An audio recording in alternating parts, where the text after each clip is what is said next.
जय हिंद। और आज हम बात करते हैं तत्वों का आवर्ती वर्गीकरण। तत्वों का आवर्ती वर्गीकरण। तत्वों का सबसे पहला वर्गीकरण किसने किया था? तत्वों का जो सबसे पहला वर्गीकरण है वह किसने किया था?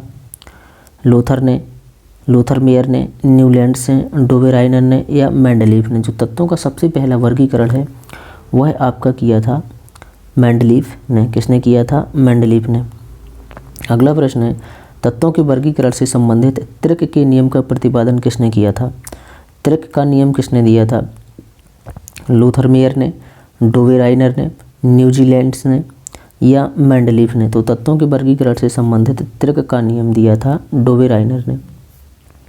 किसने दिया था? डोबेराइनर ने। अगला प्रश्न है, तत्वों के वर्गीकरण से संबंधित अष्टक नियम का प्रतिपादन किसने किया था?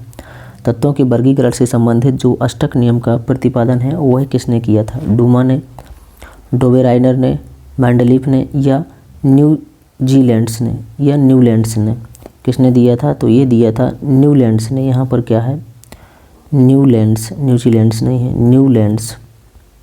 अष्टक नियम दिया था न्यूलैंड्स ने।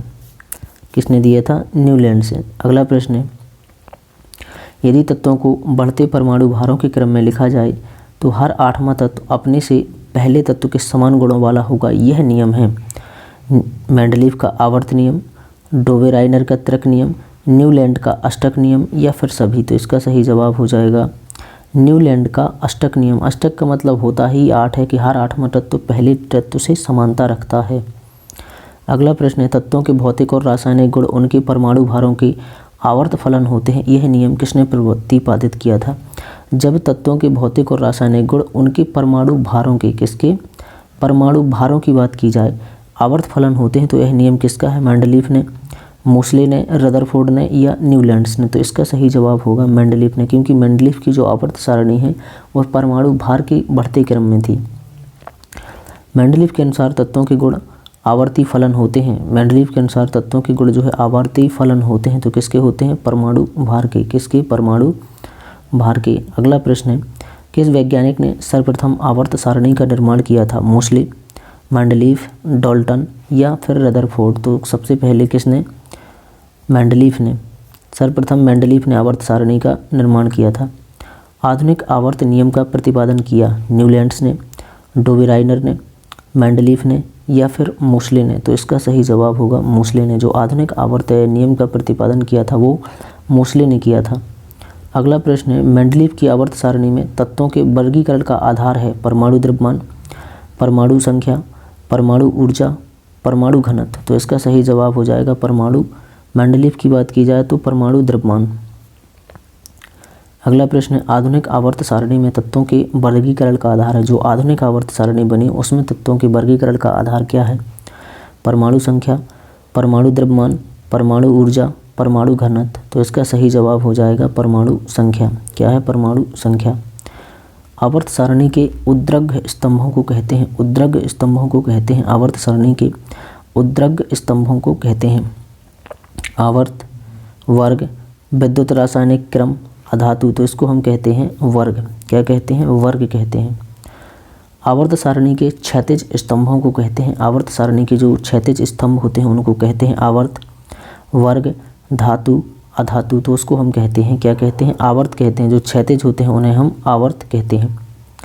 आधुनिक आवर्त सारणी में वर्गों की कुल संख्या कितनी है? आधुनिक आवर्त सारणी में कितने वर्ग हैं? तो इसका सही जवाब हो जाएगा 18। अगला प्रश्न है, आधुनिक आवर्त सारणी में आवर्तों की कुल कितनी संख्या है? आवर्तों की कुल कितनी संख्या है? तो इसका सही जवाब हो जाएगा 7। अगला प्रश्न है, आधुनिक आवर्त सारणी में तत्वों को व्यवस्थित किया है तो बढ़ते हुए परमाणु संख्या में, बढ़ते हुए परमाणु संख्या में, बढ़ते हुए परमाणु संख्या में? इसका जी हो जाएगा बढ़ते हुए परमाणु संख्या में, बढ़ते हुए परमाणु संख्या में। आधुनिक आवर्त नियम के प्रतिपादक हैं मोसले, मेंडलीफ, एवोगाड्रो या फिर डाल्टन? तो इसका सही जवाब हो जाएगा मोसले। आधुनिक आवर्त नियम के जो प्रतिपादक हैं वो हैं मोसले। तत्वों की आवर्त सारणी का जनक कौन है? सबसे पहले किसने बनाई थी? Van der Waals, Alfred Nobel, वेयर या मेंडलीफ? तो इसका सही जवाब होगा मेंडलीफ ने। तत्वों की जो आवर्त सारणी का जनक है वह मेंडलीफ है। आवर्त सारणी का लंबा रूप निर्भर करता है परमाणु के आकार पर, परमाणु संख्या पर, परमाणु के द्रव्यमान पर और विद्युत ऋणात्मक पर। तो आवर्त सारणी का जो लंबा रूप है वह निर्भर करता है परमाणु संख्या पर।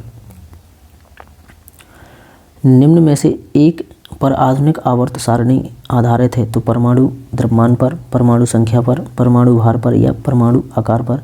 जो आधुनिक सारणी है वह आधारित है, तो किस पर आधारित है? परमाणु संख्या पर, क्योंकि परमाणु बढ़ते हुए परमाणु संख्या के आधार पर आवर्त सारणी को बनाया गया है। अक्रिय तत्व किस समूह के सदस्य हैं? शून्य समूह, 8A, 8 या फर्स्ट ए। तो इसका सही जवाब हो जाएगा शून्य समूह, शून्य समूह। क्षार धातुओं को आवर्त सारणी के किस समूह में रखा गया है? क्षार धातुओं को आवर्त सारणी के किस समूह में रखा गया है? तो फर्स्ट ए। किस में रखा गया है? First A. दूसरा है किस समूह के तत्वों को सिक्का धातु कहा जाता है? तो फर्स्ट वी या IB। किस समूह के तत्वों को सिक्का धातु कहा जाता है? तो फर्स्ट वी। तत्वों के भौतिक और रासायनिक गुण उनकी परमाणु संख्या के आवर्त फलन होते हैं, उनकी परमाणु संख्या के आवर्त फलन होते हैं। यह नियम किसने प्रतिपादित किया था? मेंडलीफ ने, मोसले ने, न्यूलैंड्स ने या रदरफोर्ड ने? तो इसका सही जवाब हो जाएगा मोसले ने। शून्य समूह में रखे गए तत्व किस नाम से जाने जाते हैं? हैलोजन, क्षार धातुएं, क्षारीय मृदा धातुएं या निष्क्रिय गैस? तो सही जवाब हो जाएगा इसका निष्क्रिय गैस। क्या है? निष्क्रिय गैस। किस वैज्ञानिक ने पोलोनियम तत्व की खोज की थी? तो इसका जो सही जवाब है वह हो जाएगा मैरी क्यूरी, मैरी क्यूरी। अगला प्रश्न है सबसे भारी धातु है चांदी, सोना, पारा, ओस्मियम। तो सबसे भारी धातु है ओस्मियम। सबसे भारी धातु कौन सी है? ओस्मियम है। अगला प्रश्न है सबसे हल्की धातु है मैग्नीशियम, एल्यूमिनियम, प्लेटिनम, लिथियम। तो इसका जो सही जवाब है वह हो जाएगा लिथियम। सबसे हल्का तत्व है हाइड्रोजन, हीलियम, लिथियम, सोडियम। सबसे हल्का जो तत्व है वह हो जाएगा हाइड्रोजन। सबसे हल्का तत्व कौन सा है? हाइड्रोजन। अगला प्रश्न है कौन सा तत्व सर्वाधिक विद्युत ऋणात्मक है? Oxygen, fluorine, sodium, chlorine. तो इसका जो सही जवाब है वह हो जाएगा फ्लूओरीन।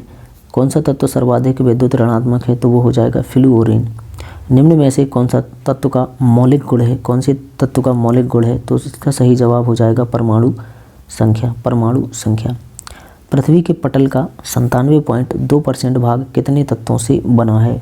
तो यह बना है 8 तत्वों से। कितने से बना है? 8 तत्वों से। पृथ्वी पर सबसे अधिक मात्रा में पाया जाने वाला धातु कौन सा है? पृथ्वी पर सबसे अधिक मात्रा में पाया जाने वाला धातु है एल्यूमिनियम।